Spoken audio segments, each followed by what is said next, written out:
bien sûr les données qui sont liées à l'efficacité de ces produits, le tout est dans un cadre d'une étude effectuée sur les méthodologies internationales des évaluations pharmaco-économiques, et il y en a des résultats qui sont transférés au comité économique.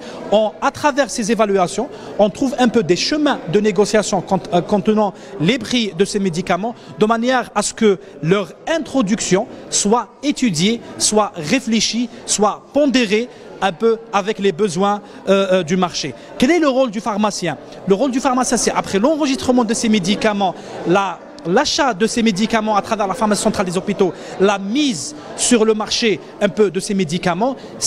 Donc ces médicaments sont dans la grande majorité à usage hospitalier. Donc lorsque le médicament est à l'hôpital, il doit y avoir une sorte d'évaluation pharmaco-économique aussi a posteriori qui est effectuée. Qu'est-ce qu'on va vérifier après? C'est à notre point de vue également, et à mon propre point de vue, et bien sûr les pharmaciens hospitaliers ont leur point de vue sûrement par rapport à cette approche, chose que je pense va être discutée dans cet événement. Ils vont voir les résultats réels de ces médicaments sur le terrain.